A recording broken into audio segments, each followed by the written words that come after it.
நடிகர் கமல்ஹாசன் காதல் லீலைகளின் மன்மதன் என்பது தமிழ் சினிமா உலகம் மட்டுமல்ல, தமிழ் சினிமா ரசிகர்களும் தமிழ்நாட்டு மக்களும் அறிந்த உண்மைதான். அவர் வாணி கணபதியை காதலித்து திருமணம் செய்தார். தொடர்ந்து குஜராத்திய நடிகை சரிகாவை திருமணம் செய்தார். அதன் பிறகு நடிகை கௌதமியுடன் 13 ஆண்டுகள் தாலி கட்டாமல் லிவிங் டு ரிலேஷன்ஷிப்பில் வாழ்க்கை நடத்தி வந்தார். அது மட்டுமின்றி நடிகைகள் சிம்ரன், ஆண்ட்ரியா, பூஜா குமார் ஆகியோருடன் கமல்ஹாசனுக்கு மிக நெருக்கமான தொடர்பு உண்டு என்பது பலரும் அறிந்த உண்மைதான். ஆனால் நடிக்க வந்த ஆரம்ப காலகட்டத்தில் நடிகர் கமல்ஹாசன் மிக ஆழமாக நேசித்து காதல் கொண்ட நடிகை ஸ்ரீவித்யா. நடிகை ஸ்ரீவித்யா உணர்ச்சிகள், அபூர்வ ராகங்கள் போன்ற படங்களில் கமல் நடித்த போது அவருடன் ஜோடியாக நடித்திருந்தார். அப்போது அவர்களுக்குள் காதல் ஏற்பட்டது. ஆனால் அந்த காதல் கைகூடவில்லை.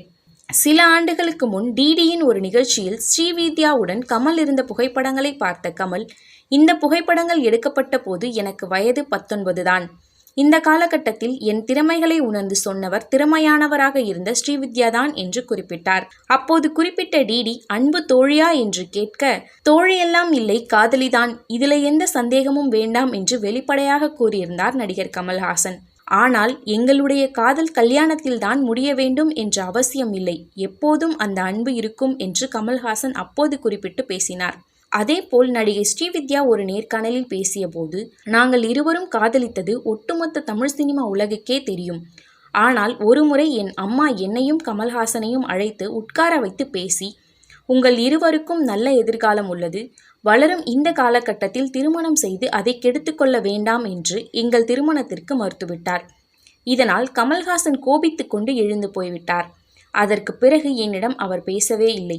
அதன் பின்புதான் அவர் வாணி கணபதியை திருமணம் செய்து கொண்ட செய்தியை அறிந்து நான் மிகவும் நொறுங்கி போய்விட்டேன் என்று அந்த நேர்காணலில் ஸ்ரீவித்யா கூறியிருந்தார்.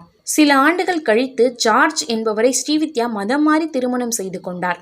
குடும்ப வாழ்க்கையில் ஈடுபட்ட ஸ்ரீவித்யாவுக்கு சினிமாவில் நடிக்க விருப்பம் இல்லாத போதும் கணவர் ஜார்ஜின் கட்டாயத்தால் சினிமாவில் நடித்தார்.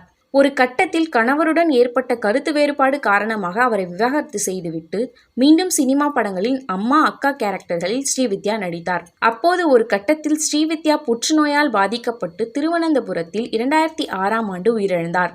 என்னால் ஸ்ரீவித்யாவை கல்யாணம் பண்ண முடியவில்லை, காதல் பிரிவுக்கு இருவருமே வளரும் காலகட்டத்தில் இருந்ததுதான் காரணம் என்று வெளிப்படையாக கமல் கூறியிருந்தார்.